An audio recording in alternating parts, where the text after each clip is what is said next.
बिस्मिल्लाहिर्रहमानिर्रहीम। अस्सलाम वालेकुम प्यारे बच्चों। क्लास 9th के मैथ के कोर्स में हमने चैप्टर नंबर 3 का रिव्यू एक्सरसाइज स्टार्ट की हुई थी, जिनमें से मैंने आपको कहा था कि कुछ क्वेश्चन आप लोग खुद कीजिएगा, जो कि ऑलरेडी सेम क्वेश्चन ही हमारे एक्सरसाइजेज में गिवन है, इसलिए सेम क्वेश्चन को रिपीट नहीं करूंगी। क्वेश्चन नंबर 10 है और इसमें जी ऑफ एक्स की वैल्यू दी हुई है 7x-2 and S of x की वैल्यू दी हुई है 8x² - 3। इसमें कुछ वैल्यूज हमारे पास गिवन है, जैसे जी ऑफ 0 फाइंड करना है, इसी तरह से जी की और वैल्यूज गिवन है, इसी तरह से एस की वैल्यूज हमारे पास गिवन है और उनकी मदद से हम लोग इसमें से क्वेश्चन के आंसर निकालेंगे। तो सबसे पहले जी ऑफ 0, तो जी ऑफ 0 लगाते हैं और हम लोग देखते हैं कि हमारे पास जी ऑफ 0 का आंसर क्या आता है। जब जी ऑफ 0 आए तो हमने मतलब जी की वैल्यू को फाइंड करना है। जी की वैल्यू में हम लोग लगाएंगे G of x is equal to 7x-2। X की जगह पर हम लोग क्या लगाएंगे 0, 0 एंड 2। तो कितना आंसर आ गया, जी ऑफ 0 का आंसर आ गया -2। ओके, इसी तरह से अगला क्वेश्चन है जी ऑफ -1। सेकेंड क्वेश्चन है इसका जी ऑफ -1। अब जी ऑफ -1 हमारे पास गिवन है, तो जी ऑफ -1 के अंदर हम लोग वैल्यू फिल करेंगे। जी ऑफ एक्स की जगह पर अगर एक बार हम क्वेश्चन को लिख लें तो हमारे लिए करना आसान हो जाएगा। ओके जी, ब्रैकेट्स नहीं है। अब जी ऑफ -1 इज इक्वल टू 7-1-2, ये आ जाएगा -7-2। तो आंसर कितना आ गया -9। जी ऑफ -1 का आंसर कितना आ गया -9। ओके जी, अब इसी का हमारा थर्ड पार्ट गिवन है। थर्ड पार्ट में है जी ऑफ -5/3। तो जी ऑफ -5/3 करते हैं।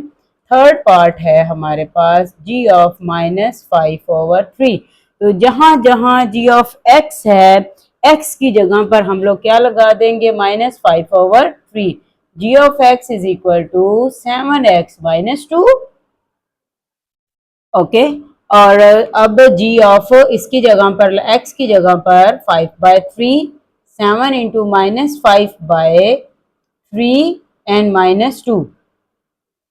ओके, नेक्स्ट हम लोग करते हैं 7 को हम लोग मल्टीप्लाई करवाएंगे 5 के साथ, ये हो गया 35 - 2। नीचे 1 लगाकर हम इसका एलसीएम ले लेते हैं तो -6 आ जाएगा। 35 और 6 को हम लोग ऐड करेंगे तो हमारे पास क्या आंसर बन जाएगा -41। तो जी ऑफ -5/3 का आंसर आ गया -41/3।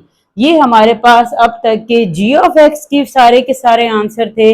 अब हम लोग एस ऑफ एक्स के आंसर निकालते हैं। तो एस ऑफ एक्स के आंसर में सबसे पहला है, हाँ जी प्यारे बच्चों, एस ऑफ एक्स की जगह पर हम लोग अब क्या लगाएंगे S(1). तो अब हमने क्योंकि एस की वैल्यू कही गई है तो सोल्यूशन करते हुए हम लोग किसको लेंगे भाई, एस ऑफ एक्स को लेंगे। 8x² - 3। एक्स की जगह पर क्या लगा देंगे 1 का स्क्वायर -3। 1 का स्क्वायर 1 और 1 को 8 के साथ मल्टीप्लाई करें 8, ये आ गया 5। तो एस ऑफ 1 की वैल्यू कितनी आ गई 5। अब हम नेक्स्ट क्वेश्चन करते हैं। एस का आंसर और दूसरा क्वेश्चन नंबर 5 दिया है एस ऑफ -9। अब हम लोग लिखते हैं एस ऑफ एक्स की जगह पर क्या लिखेंगे -9। S of x is equal to 8x² - 3। S of x की जगह पर क्या लगाएंगे -9, 8 -9 का स्क्वायर एंड 3। यहाँ पर ध्यान देना है, माइनस का स्क्वायर क्या होता है प्लस, एंड 9 का स्क्वायर क्या होता है 81 -3। 8 और अब 81 को हम लोग मल्टीप्लाई करेंगे तो ये हमारे पास कितना आ जाएगा 6 4 8 आ जाएगा।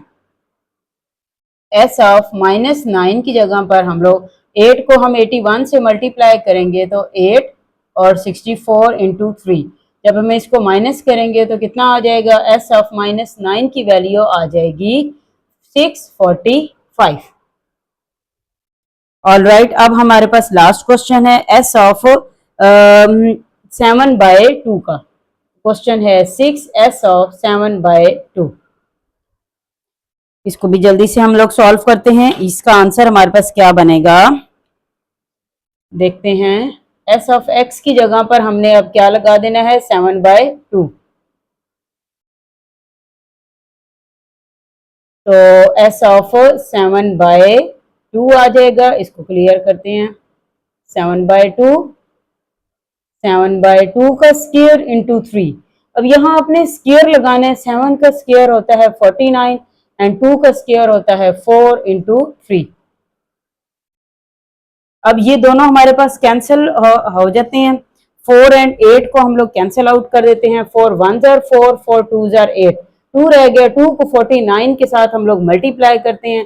2 एंड 49 मल्टीप्लाई होकर क्या बन जाएगा, 18, 8 और 1 98। इसमें से माइनस करेंगे तो कितना आंसर आ जाएगा, 95। एस ऑफ 7/2 का आंसर कितना आ गया, 95। ये हमारे पास क्वेश्चन नंबर 10 सॉल्व हो गया है। अब क्वेश्चन नंबर 11 की तरफ चलते हैं। क्वेश्चन नंबर 11, 12, 13 हमारे वो क्वेश्चन है जो हम लोगों ने 3.3 के लास्ट वाले जो में से किए थे। तो अब नेक्स्ट क्वेश्चन की तरफ चलते हैं, क्वेश्चन नंबर 11। जी तो प्यारे बच्चों देखिए, क्वेश्चन नंबर 11 हमारे पास है f of x is equal to a x plus b. And इसमें दो वैल्यूज एफ ऑफ की दी हुई है, एफ ऑफ -2 और एफ ऑफ 4। और वो यहाँ पर एक कंडीशन भी अप्लाई कर रहे हैं कि जब आप एफ ऑफ -2 लिखेंगे तो वो इक्वल होता है 3 के, और जब आप एफ ऑफ 4 करेंगे तो वो इक्वल होगा 10 के। तो सबसे पहले हम लोग सबसे पहला स्टार्ट करते हैं, जो कि हमारे पास क्या दिया हुआ है, एफ ऑफ -2। ये हमारा सोल्यूशन। एफ ऑफ -2 वाली कंडीशन अप्लाई करते हैं तो हम लोग सबसे पहले एफ ऑफ एक्स लिखेंगे, A of X plus B. F of x की जगह पर क्या लगा देंगे, -2 प्लस ऑफ बी। अब देखिए यहाँ पर एफ ऑफ -2 की जगह पर हम लोग क्या लगाएंगे, 3, जो हमारी बाय कंडीशन है। एफ ऑफ -2 की जगह पर क्या लगाएंगे, 3। तो यहाँ पर हम लगा लेते हैं 3 और ये आ जाएगा -a प्लस बी। तो ये हमारी इक्वेशन नंबर क्या बन गई, इक्वेशन नंबर हो गई 1। इन्हीं दो इक्वेशंस हमारे पास बनती हैं और इन दो इक्वेशंस की मदद से हमने ए और बी हमने फाइंड करना है, जो कि हमारे पास क्या है, कांस्टेंट टर्म्स है। अब हम लोग स्टार्ट दूसरा लेते हैं जी। दूसरा फंक्शन हमारे पास क्या है, f of 4 equal to 10। F of 4 लगाते हैं। एफ ऑफ 4 हमारे पास एफ ऑफ एक्स की जगह पर हम लोग क्या लगा देंगे, एफ ऑफ 4। यहाँ पर आ गया 4, A of 4 into B. F of 4 की वैल्यू कितनी दी हुई है, एफ ऑफ 4 की वैल्यू दी हुई है हमारे पास 10।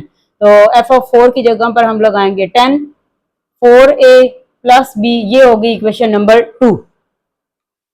अगर मैं इक्वेशन नंबर 1 एंड 2 को ऊपर और नीचे रखूं तो हमें पता चल जाएगा कि हमने इक्वेशन का कौन सा मेथड इस्तेमाल करना है, जिसकी मदद से हम लोग ये वाला क्वेश्चन सॉल्व कर लेंगे और ए की और बी की वैल्यू फाइंड करेंगे। हाँ जी, अगर आपको याद हो तो मैंने आपको बताया था कि हमने कौन सी वैल्यू लेनी है भाई, किस तरीके से करेंगे, जिनके साथ कोफिशिएंट कम से कम हो या ना हो। ठीक हो गया। और दूसरी बात, अगर दोनों में प्लस हो रही है वैल्यू, वो देखें, सबसे पहले देखें ना कोफिशिएंट कौन सा दिया हुआ है भाई, बी वाला कोफिशिएंट, उसके साथ कोई कोफिशिएंट नहीं दिया, यानी कि बी जो कांस्टेंट टर्म है उसके साथ कोई कोफिशिएंट हमारे पास मौजूद नहीं है। इसीलिए हम लोग क्या करेंगे, बी वाले टर्म को देखेंगे। बी वाली टर्म के साथ साइन कौन सा लगाया हुआ है, प्लस का। अगर दोनों के साथ सेम साइन होगा तो हम दोनों इक्वेशन को सब्ट्रैक्ट करेंगे। अगर दोनों इक्वेशन के साथ डिफरेंट साइन होगा तो हम उनको ऐड करेंगे। तो यहीं पर ही हम लोग क्या करते हैं, इन दोनों को सब्ट्रैक्ट कर लेते हैं। सब्ट्रैक्ट कर लेते हैं a 3 minus a and plus b. Subtraction में क्या होता है जी, साइन हमारे चेंज हो जाते हैं। तो मैं इसको जरा डिफरेंट कलर में कर देती हूँ ताकि आपको पता चले कि साइन कौन से चेंज हुए हैं। ये वाले साइन चेंज हुए हैं जो रेड कलर में है। ये माइनस प्लस हो जाता है और प्लस माइनस हो जाता है। अब देखें बी और बी हमारा कैंसिल हो रहा है। 10 में से 3 माइनस करेंगे हो गया 7। ये भी प्लस है और ये भी प्लस है, तो कितना आ जाएगा 5a। ए की वैल्यू अगर हमने निकालनी पड़े तो क्या आंसर आ जाएगा, 7/5। अब जो ए की वैल्यू आई है 7/5, आप उसको अपनी मर्जी की एक इक्वेशन जो कि 1 है या 2 है उसके अंदर फिल करें और बी की वैल्यू को फाइंड कर लेंगे। तो मुझे लगता है कि इक्वेशन नंबर 1 हमारे पास एक आसान इक्वेशन है, जैसे minus of a plus b. Equation number 1 में पुट कर देते हैं। पुट इन इक्वेशन नंबर 1 क्या पुट करना है भाई? a is equal to 7/5, a equal 7/5 को। अब बाकी सारा रिमूव करके इक्वेशन नंबर हम लोग लिख लेते हैं a की, और a की वैल्यू को डालने के बाद हमारे पास कौन सी वैल्यू बच जाएगी? b की, और उसको हम लोग इजीली फाइंड कर सकते हैं। इक्वेशन नंबर a थी हमारे पास 3 - a प्लस b। अब a की जगह पर क्या लगा देंगे? 7/5 प्लस b। अब b फाइंड करना है तो 7/5 को इक्वल के दूसरी तरफ शिफ्ट करते हैं, इन दोनों का एलसीएम ले लेते हैं। 5, 15, 7 इक्वल b। 7 और 15 को ऐड करेंगे तो कितना बन जाएगा? 22/5। तो ये हमारे पास आ गई b की वैल्यू 22/5। ये हमारा क्वेश्चन नंबर 11 हो गया सॉल्व, और इंशाल्लाह ताला नेक्स्ट लेक्चर में हम लोग बाकी क्वेश्चन को सॉल्व करेंगे। उस वक्त तक के लिए अल्लाह हाफिज।